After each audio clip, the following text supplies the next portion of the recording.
There are some major economic shifts happening right now that are affecting your future and your money. So let's break it on down. First is de-dollarization. So for decades, the US dollar has been the center of the global financial system. Countries trade in dollars, they hold dollar reserves, and rely on it for stability.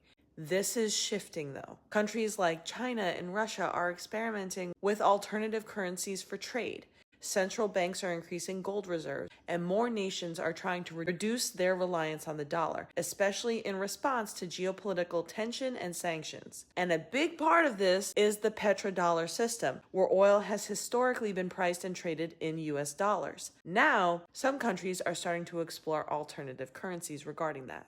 There have been major signals from major oil producers about potentially using currencies like the Chinese yuan for energy trade, especially as geopolitical tensions are rising and countries look to reduce exposure to U.S. financial control. Now, this is not necessarily a collapse right now in this moment. The dollar is still dominant, but it is a shift. And over time, if global demand for the dollar decreases, that is going to mean volatility, higher borrowing costs, and less flexibility for the U.S. economy. Second concept, K-shaped economy. This is already happening. As soon as I describe it, you're going to be like, oh yeah, that's exactly it. The K-shaped economy means two completely different financial realities are going on at the same time. One side is that top K, it's growing, people with high assets, high income jobs, exposure to markets and tech. They're benefiting from rising stock prices and capital growth. The other side is struggling with inflation, debt, layoffs, and rising costs of living. It's the same economy with two completely different outcomes.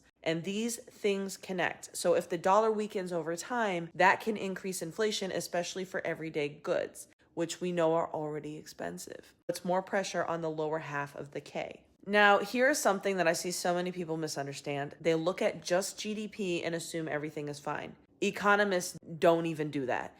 GDP is gross domestic product and measures how much an economy produces, but it doesn't measure how wealth is distributed or how people are actually living. You can have rising GDP while most people feel worse off. We have seen that before, and it's not good for anyone. Leading up to the Great Depression, the economy looked strong on paper, but inequality and inequity was massive, and most households were not benefiting at all from this strong on paper look. Before the 2008 financial crisis, GDP was growing, but it was driven by debt and a housing bubble. And even today, GDP can be pushed up by government spending or borrowing without real sustainable growth underneath. So economists do not look at GDP alone. They look at things like wage growth, debt levels, inequality, job quality, etc. Because headline growth does not always mean a healthy system. Third, economic bubbles. A bubble is when an asset price rises far beyond their actual value and it's driven by speculation and hype.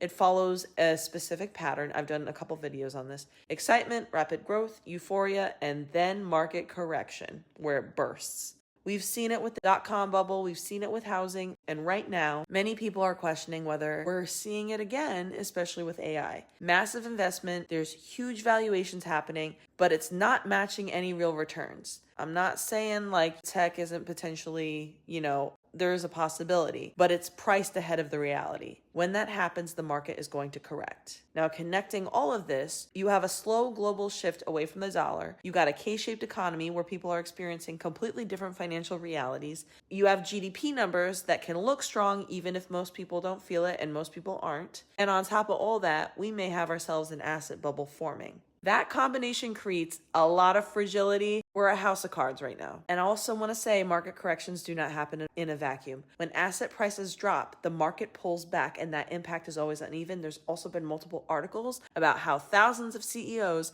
have said AI has not produced any return or growth for them.